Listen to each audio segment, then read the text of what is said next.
नमस्कार दोस्तों, मैं हूं अशोक वर्मा। आप देख रहे हैं टीवी 20 न्यूज। देश और प्रदेश की खबरें देखने के लिए बने रहिए हमारे साथ। शुरू करते हैं खबरों का सिलसिला। पुलिस अधीक्षक सोनभद्र द्वारा जनपद में अपराधियों की रोकथाम हेतु चलाए जा रहे अभियान के क्रम में आज थाना पिपरी पुलिस को बड़ी सफलता हाथ लगी है।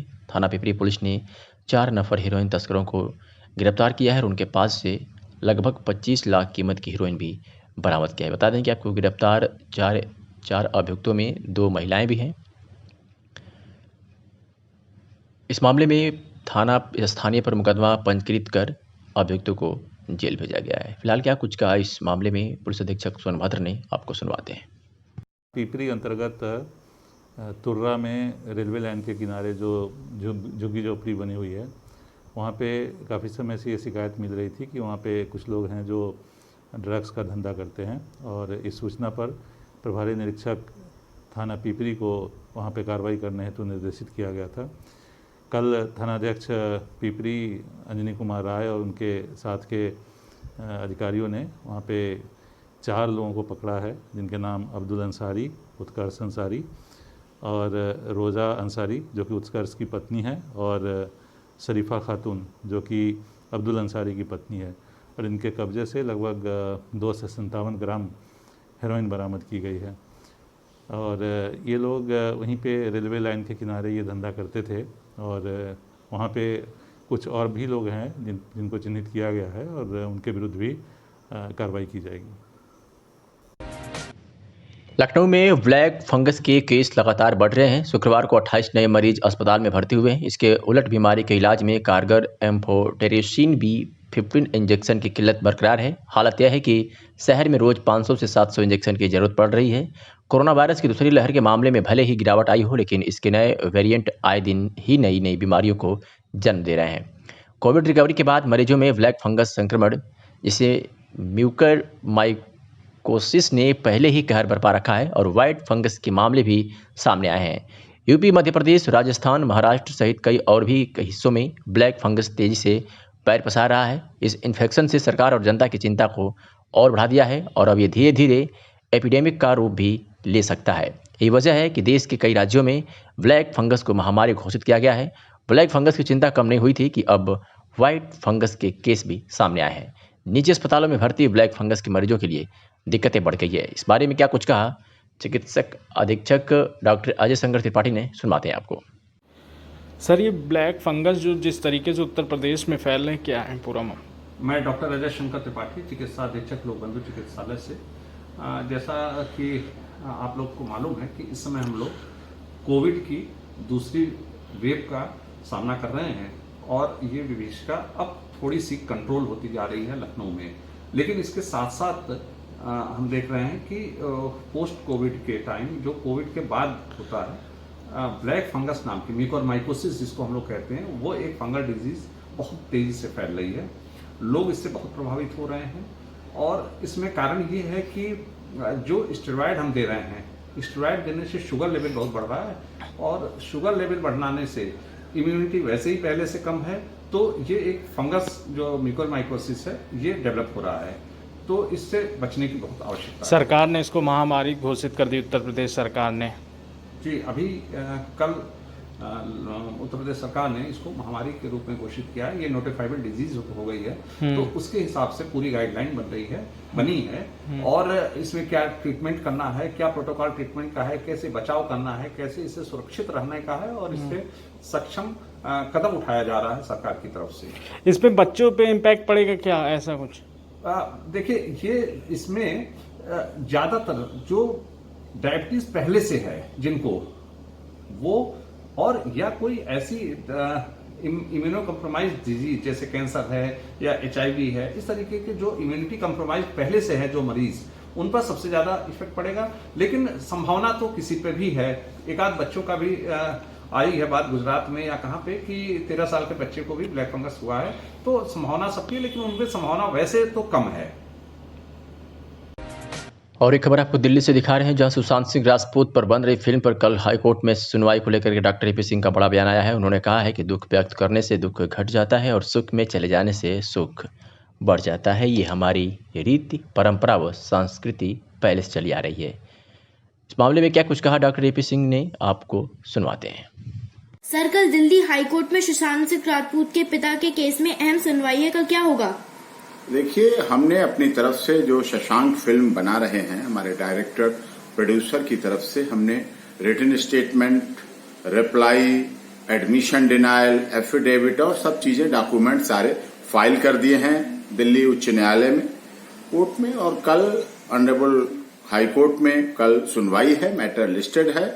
और वहां पर देखेंगे, देखिए हमारे जो डायरेक्टर प्रोड्यूसर रहे हैं वो पूर्वांचल की वजह से कहिए, मुंबई फिल्म इंडस्ट्री की ये सभ्यता और सभी समाज की सभ्यता और संस्कृति है कि किसी भी ये जवान मौत हुई है, सुशांत सिंह राजपूत उनका साथी था, और उसके शोक में उसके पिता के पास, बहन, परिवार के पास वहां चले गए, पटना में वहां मिलने चले गए, उनके गांव में पहुंच गए, उनके साथ शोक संवेदना व्यक्त कर दी, दुख व्यक्त कर दिया। तो दुख व्यक्त करने से दुख घट जाता है और सुख में चले जाने से सुख बढ़ जाता है। ऐसी हमारी रीति, परंपरा और संस्कृति है। इसलिए वहां वो चले गए और इसको उन्हें ये लग रहा है कि हमारे जो मुंबई के फिल्म डायरेक्टर हमारे क्लाइंट हैं वो उस पर फिल्म बना रहे हैं। तो शशांक फिल्म 4 लोगों पर आधारित है, नेपोटिज्म के खिलाफ है और उसकी स्टोरी बिल्कुल इस तरह से है कि लोग आत्महत्याओं के लिए मजबूर न करें। सामाजिक बुराई के खिलाफ शशांक फिल्म बन रही है।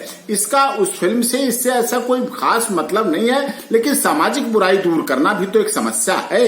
ये तो सही है, ये तो होना चाहिए। सर, क्या फिल्म अभिनेता राज बब्बर के बेटे आर्यन बब्बर के इस फिल्म से कैरियर पर भी फर्क पड़ेगा?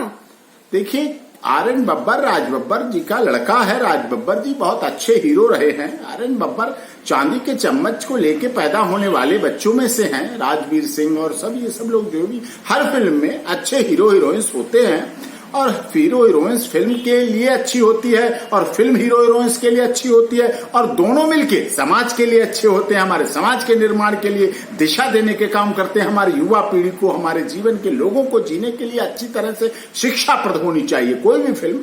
राज बब्बर जी ने भी कई शिक्षाप्रद फिल्में की हैं और आशा करता हूं उनके पुत्र आर्यन बब्बर भी उनके साथ पले बड़े हैं तो वो भी उनकी फिल्म अच्छी ही होगी, उसमें अच्छा रोल करेंगे। लोगों के, युवाओं के लिए, युवाओं के आइकॉन बनते हैं ये हीरो हीरोइन और उन्हें ऐसी दिशा देना चाहिए जिससे कि समाज में एक अच्छे समाज का निर्माण हो सके। समाज निचली इकाई है, मिट्टी के घड़े की तरह होता है बच्चा और आगे बड़े होकर वो समाज की दिशा दशा को तय करता है, समाज के निर्माण करता है। इसलिए शशांक फिल्म इसमें अच्छी रहेगी। यही हमें दिल्ली उच्च न्यायालय में भी कल भी अहम सुनवाई है, उसमें भी मुझे यही कहना है कि इस फिल्म को समय पर रिलीज होने दिया जाए और जिससे कि सारी कुछ अच्छी दिशा जाए। युवा हत्या की तरफ से प्रेरित होने से रुके और नए जीवन की तरफ बढ़ने का काम करे, ये फिल्म ऐसा दिखाएगी। और धर्मनगरी अयोध्या से एक बड़ी खबर आ रही है जहां एक ही परिवार के 5 लोगों की हत्या कर दी गई है। इस घटना से आसपास के इलाकों में सनसनी फैल गई है। सूचना के बाद मौके पर पहुंची पुलिस ने शवों को कब्जे में लेकर पोस्टमार्टम के लिए भेज दिया है, साथ ही मामले की जांच शुरू कर दी है। आपको बता दें कि जानकारी के मुताबिक मामला थाना इनायत नगर खानपुर के बरिया निसारू गांव का है, जहां कहा जा रहा है कि संपत्ति विवाद में सगे भाई द्वारा अपने मामा मामी सहित उनकी 2 बेटी और 1 बेटी की धारदार हथियार से गोला रेत कर हत्या की गई है। घटना की जानकारी मिलते ही क्षेत्र में हड़कंप मच गया। तो वही घटना की सूचना मिलते ही डीएम अनुज झा, एसएसपी शैलेंद्र पांडे और एसपी ग्रामीण शैलेंद्र सिंह मौके पर पहुंच गए। साथ ही क्षेत्रों की पुलिस भी मौके पर पहुंचकर आरोपी हत्यारे भांजे की तलाश में जुट गई है। प्राप्त जानकारी के मुताबिक इनायत नगर थाना क्षेत्र अंतर्गत बरिया निसारू गांव में 35 वर्षीय रमेश तथा उनका भांजा एक ही मकान में रहते थे। नवासे की जमीन को लेकर मामा भांजे के बीच काफ़ी दिनों से विवाद चल रहा था। बीती शनिवार की देर रात भांजे ने अपने मामा राकेश कुमार एवं मामी ज्योति सहित उनकी एक नाबालिग पुत्री एवं 2 नाबालिग बेटों की धारदार हथियार से गला रेत कर हत्या कर दी और मौके से फरार हो गए। घटना की जानकारी मिलते ही भारी संख्या में ग्रामीण इकट्ठा हो गए और समूचे घटनाक्रम की जानकारी स्थानीय पुलिस सहित प्रशासनिक अधिकारियों को दी है।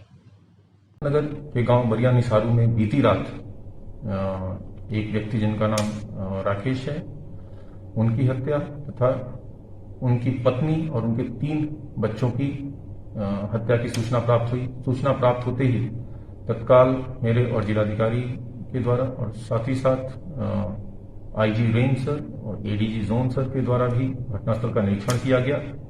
इसमें मृतक के परिजनों द्वारा जो तहरीर दी गई उसमें इनके साथ में ही एक ही घर में रहने वाले मृतक के बहनोई, बहन, भांजे और भांजे की पत्नी पे हत्या का आरोप लगाया गया। प्राप्त तहरीर पे तत्काल अभियोग पंजीकृत किया गया। अभियोग पंजीकरण के बाद पुलिस टीम इनकी गिरफ्तारी के टास्क में लग गई। 3 नामजद अभियुक्त, जिसमें मृतक के बहन, बहनोई और भांजे की पत्नी है, इन तीनों को गिरफ्तार कर लिया गया है। शेष अभियुक्त जो मृतक का भांजा है वो अभी फरार है। उसकी गिरफ्तारी के लिए हमारी 5 टीमें विभिन्न संभावित स्थानों पर दबिश दे रही हैं। पुलिस टीम जल्द से जल्द जो शेष अभियुक्त है उसको गिरफ्तार करेगी। हत्या के पीछे के मोटिव के बारे में जब जानकारी की गई तो ये पता चला कि ननिहाल की प्रॉपर्टी को लेके मतभेद इन दोनों के परिवारों के बीच में था, जो एक ही मकान में रहते थे, और उसी विवाद में इस हत्या को अंजाम दिया गया है। जल्द ही इसमें जो शेष अभियुक्त है उसको गिरफ्तार करके सभी के विरुद्ध कठोरतम विधिक कार्रवाई सुनिश्चित की गई। और राजस्थान के डूंगरपुर से इस वक्त की एक बड़ी खबर आपको दिखा रहे हैं, जहां पुलिस ने गुजरात जा रही एक कार से कई करोड़ रुपए बरामद किए हैं। जिले की बिछवाड़ा थाना पुलिस ने शनिवार को नेशनल हाईवे सड़क मार्ग 8 पर बड़ी कार्रवाई करते हुए 4.5 करोड़ रुपए कैश जब्त किया है। हवाला की काले कमाई के साथ 2 आरोपियों को भी गिरफ्तार किया है। माना जा रहा है कि ये करोड़ों रुपए दिल्ली से गुजरात ले जाए जा रहे थे। फिलहाल पुलिस मामले की पड़ताल कर रही है। साथ ही दावा किया जा रहा है कि ये हवाला का रुपया है। डीएसपी मनोज सांवरिया ने बताया कि फिलहाल पैसे जब्त कर लिए गए हैं और आरोपियों से पूछताछ की जा रही है। शुरुआती जानकारी के अनुसार यह हवाला से जुड़ा हुआ मामला प्रतीत हो रहा है। हालांकि पुलिस अभी मौके पर कार्रवाई में लगी हुई है। आरोपियों को गिरफ्तार कर थाने लाया गया है। बैंकों से मशीन मंगवानी पड़ी है इन नोटों को गिनने के लिए, इसलिए मशीन भी बैंकों से मंगवानी पड़ी। नोट गिनने में ही सुबह से शाम हो गए। जब्त किए गए रुपयों की गिनती की गई है। आरोपियों से आगे भी पुलिस पूछताछ कर रही है। तो बड़ी खबर इस वक्त की राजस्थान के डूंगरपुर से, जहां पुलिस ने गुजरात जा रही एक कार से कई करोड़ रुपए बरामद किए हैं। वैश्विक महामारी कोविड-19 के बीच जहां परिचित लोग संक्रमित की मदद से कतराते नजर आए, वहीं परिवर्तन सेवा संस्थान गांधीगिरी टीम मानवीयता की मिसाल पेश करने का काम कर रही है। संस्थान के सचिव विवेक पांडे ने आमजन की मदद के लिए सोशल मीडिया के माध्यम से अपने कई नंबरों को लोगों के बीच साझा किया और किसी भी आवश्यक मदद के लिए 24 घंटे सहयोग का आश्वासन दिया। वर्तमान में कोरोना कर्फ्यू के बीच विवेक पांडे के नेतृत्व में सैनिटाइज अभियान को तेज कर दिया गया है, ताकि लोगों को संक्रमण से जहां बचाया जा सके, वहीं मानसिक संतुष्टि देकर लोगों को भय के माहौल से मुक्ति दिलाया जा सके। इतना ही नहीं, विवेक पांडे ने जिले के मरीजों को अस्पताल में आसानी से बेड उपलब्ध कराने का भी कार्य किया है। साथ ही ब्लड ऑनलाइन चिकित्सकीय परामर्श उपलब्ध कराने में कंधा से कंधा मिलाकर मदद करते हुए गांधीगिरी की चैन शुरू किया। चिकित्सकीय परामर्श की स्थिति यह है कि संगठन द्वारा टेलीफोनिक सपोर्ट करते हुए प्रतिदिन तकरीबन 60 से 70 लोगों को कोरोना के प्रति जागरूक किया जा रहा है और आवश्यकता के अनुसार विशेष डॉक्टर के परामर्श उपलब्ध कराया जा रहा है। सचिव विवेक पांडे ने कोरोना के दूसरे चरण की शुरुआत में ही संगठन के साथियों को आजमगढ़ के चिकित्सकों के नेतृत्व में ट्रेनिंग दिलवाया, ताकि किसी भी दशा में सामाजिक दायित्वों का निर्वहन किया जा सके।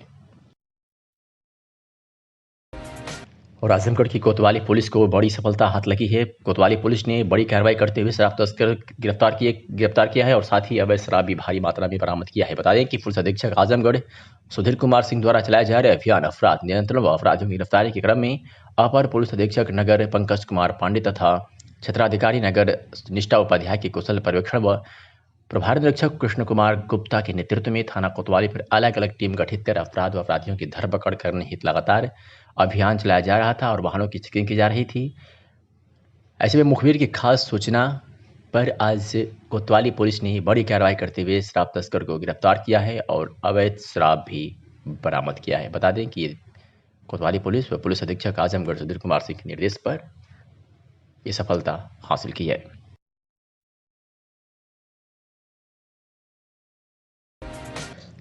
आजमगढ़ की सकड़ी तहसील क्षेत्र में विभिन्न ब्लॉकों में कोविड-19 के मरीजों की लगातार बढ़ती संख्या और बढ़ते कंटेनमेंट जोन गढ़वल एवं कदनपुर हिज्जन पट्टी का रविवार को जिलाधिकारी सकड़ी गौरव कुमार एवं तहसीलदार सकड़ी विजेंद्र कुमार उपाध्याय ने निरीक्षण कर निगरानी समितियों के साथ बैठक कर कर्मचारियों को आवश्यक निर्देश देते हुए कंटेनमेंट जोन में साफ सफाई, दवाओं का छिड़काव, सैनिटाइजेशन, अधिक से अधिक वैक्सीनेशन, कंटेनमेंट जोन में लोगों की आवागमन पर रोक एवं प्रवासियों के खाका दुरुस्त करने आदि के लिए कर्मचारियों को निर्देश दिया। इस दौरान इस सोमवार को मुख्यमंत्री के जनपद आगमन को लेकर प्रशासन ने कंटेनमेंट जोन में बैठक करना और लोगों को जागरूक करना शुरू कर दिया है।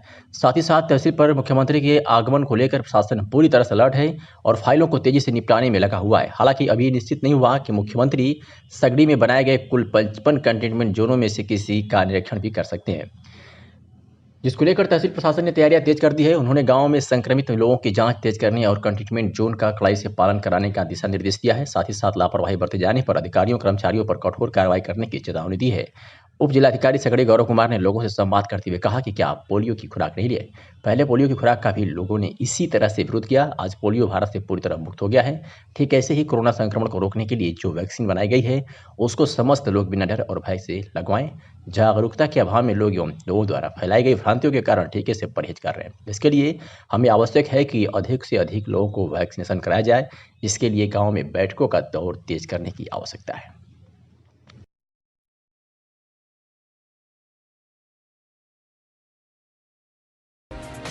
और जनपद में जिलाधिकारी के निर्देश के क्रम में जिला पंचायत राज अधिकारी लालजी दुबे द्वारा ग्रामीण क्षेत्रों में कोरोना कर्फ्यू के दौरान कोरोना संक्रमण से बचाव के दृष्टिगत कोविड-19 नियंत्रण अभियान के अंतर्गत साफ सफाई एवं सैनिटाइजेशन कराया जा रहा है। मुख्य विकास अधिकारी आनंद कुमार शुक्ला द्वारा ग्राम पंचायत 82 विकासखंड पलहनी में निगरानी समिति की समीक्षा की गई।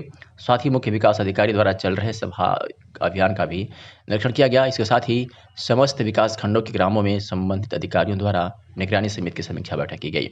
मुख्य विकास अधिकारी ने कहा कि कोविड हेल्प डेस्क के नंबर सभी ग्रामों में लिखवाया जा रहा है, जिससे ग्रामीणों को सहायता मिल सके। इसके साथ ही सामुदायिक स्वास्थ्य केंद्र पलहनी में 100 अस्पताल विकासखंड तरवा, प्राथमिक स्वास्थ्य केंद्र कोइनहा बाजार तैबरपुर के साथ साथ जनपद के समस्त CCPC तथा समस्त विकास खंडों की ग्राम पंचायतों के अंतर्गत साफ सफाई एवं सैनिटाइजेशन सफाई कर्मचारियों द्वारा किया गया।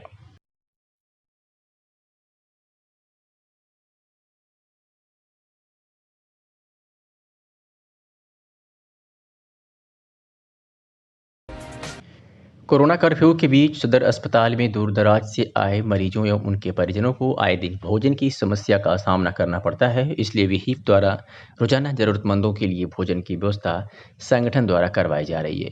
विहिप के विभाग अध्यक्ष अशोक अग्रवाल ने बताया कि विश्व हिंदू परिषद के कार्य का आधार सेवा है और इसी उद्देश्य की पूर्ति के लिए लॉकडाउन के प्रारंभ से ही विहिप आर्यमगढ़ द्वारा बेसहारा व जरूरतमंदों के लिए भोजन समेत सभी जरूरी सामग्रियां उपलब्ध कराई जा रही है। इस अवसर पर उपस्थित RSS विभाग केंद्र संपर्क प्रमुख एवं मंगलम होटल के मालिक सिद्धार्थ सिंह ने कहा कि विहिप द्वारा जनहित में लगातार चलाए जा रहे सेवा कार्यों की जितनी भी प्रशंसा की जाए कम है।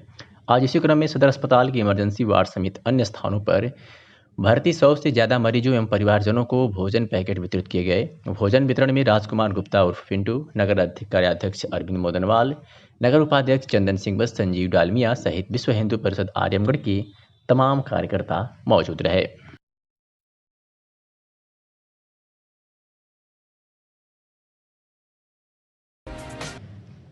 आजमगढ़ जनपद की तरवा पुलिस ने आज बड़ी कार्रवाई करते हुए 5 शराब माफियाओं को गिरफ्तार कर लिया है। बता दें कि वरिष्ठ पुलिस अधीक्षक आजमगढ़ सुधीर कुमार सिंह द्वारा चलाए जा रहे शराब माफियाओं के खिलाफ कार्रवाई करते हुए आज थाना तरवा पर शराब का निष्करण अवैध तस्करी करने वाले निम्नलिखित अभियुक्तों को गिरफ्तार किया गया है और उनके ऊपर गैंगस्टर एक्ट तहत मुकदमा दर्ज किया गया है। आपको बता दें कि गिरफ्तार 5 शराब माफियाओं में प्रदीप सिंह पुत्र रामावत, संदीप सिंह उर्फ डिम्पू, शिवलाल पुत्र बासुलाल, लाल मौर्य पुत्र शिवलाल मौर्य व मनीष सिंह पुत्र अनिल सिंह कबूतरा थाना तरवा जनपद आजमगढ़ शामिल हैं। आपको बता दें कि जनवरी माह में श्री महती सिंह इंटर कॉलेज फद्दूपुर तरवा से 742 अवैध शराब की तस्करी पेटियां बरामद किया गया था और उपरोक्त अभियुक्तों में मनीष सिंह उपरोक्त सातिर शराब तस्करी के अतिरिक्त हत्या एवं अन्य संगीन धाराओं का अपराधी है। संदीप सिंह उर्फ डिम्पू सिंह एक सातिर शराब तस्कर है। इसके ऊपर भी आधा दर्जन संगीन धाराओं में अभियोग पंजीकृत है। शिवलाल मौर्य सातिर अवैध शराब तस्कर है जो मनीष सिंह का सहयोगी। इसके ऊपर भी कई संगीन धाराओं में अभियोग पंजीकृत किया गया है। इस बाबत क्या कुछ कहा SP सुधीर कुमार सिंह आजमगढ़ ने, सुनवाते हैं आपको। थाना तरवा में सर अवैध शराब तस्करी क्या मामला है सर?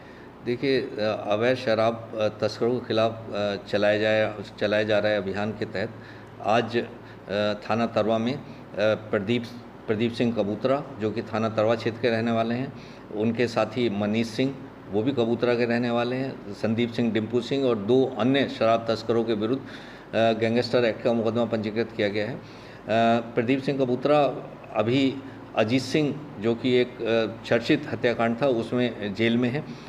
मनीष भी उस केस में उनका सहयोगी था और ये लोग विभिन्न संगीन धाराओं का अपराध करने के साथ साथ शराब तस्करी का बड़े पैमाने पर कार्य किया करते थे। जनवरी माह में इसी साल की 750 पेटी एक स्कूल के अंदर मिली थी जो कि हरियाणा से तस्करी कर लाई गई थी और यहाँ पर बेची जानी थी। तो बड़े पैमाने पर ये लोग व्यापार करते हैं सतर्क के, इनके खिलाफ गैंगस्टर का मुकदमा कायम किया गया है और अभी आगे जाकर इनकी जो भी अवैध संपत्ति है इस तरह के कार्यों से अर्जित की गई है उसकी कुर्की की जाएगी और उसका ध्वस्तीकरण किया जाएगा। जनपद में जहरीली शराब से हुई मौत के बाद जनपद की पुलिस अलर्ट हो गई है और किसी भी हालत में अपराधियों को बख्शने के मूड में नहीं है, खासकर शराब माफियाओं को। ऐसे में थाना पवई पुलिस ने आज अपनी कार्रवाई में बड़ी सफलता हासिल करते हुए 14 शराब माफियाओं को गिरफ्तार किया है। आपको बता दें कि वरिष्ठ पुलिस अधीक्षक आजमगढ़ सुधीर कुमार सिंह के द्वारा शराब माफियाओं के खिलाफ कार्रवाई करते हुए अवैध शराब माफिया गैंग का गैंग लीडर मोतीलाल पुत्र रामदेव सकिंग मित्तुपुर थाना पवई जनपद आजमगढ़ वर्तमान समय में जनपद आजमगढ़ में मोतीलाल गैंग कोड D74 पंजीकृत किया गया है, जिसके सदस्य शशि कुमार उर्फ गुड्डू गुप्ता, विपिन कुमार गुप्ता, अजय कुमार यादव उर्फ गुड्डू यादव, सुड्डू यादव, राहुल कुमार यादव, राजेश अग्रहरी, दुर्ग विजय सिंह, बालकिशुन राजभर, ब्रजेश अग्रहरी उर्फ कल्लू, संजय सोनी, श्यामलाल यादव, किशन यादव, रवि यादव, रणजीत उर्फ रंजित यादव, हृदय कुमार यादव को गिरफ्तार किया है। क्या कुछ कहा पुलिस अधीक्षक आजमगढ़ ने, आपको सुनवाते हैं। पवई में मोतीलाल शराब गैंग चल रहा है, क्या मामला है सर? ये थाना पवई क्षेत्र में मित्तुपुर में अभी कुछ दिनों पूर्व एक बड़ी शराब फैक्ट्री पकड़ी गई थी और लाखों की संख्या में खाली शीशियाँ, उसके ढक्कन, विभिन्न शराब के रैपर, जो सील है वो बरामद हुई थी और बड़ी मात्रा में विभिन्न ब्रांडों के लेवल्स बरामद हुए थे। उसमें मोतीलाल गुप्ता जो कि शराब माफिया है उसकी संलिप्तता पाई गई थी और उसके काफ़ी मेंबर्स उसमें जेल भेजे गए थे जो उसमें एक्टिवली पार्टिसिपेट करते थे।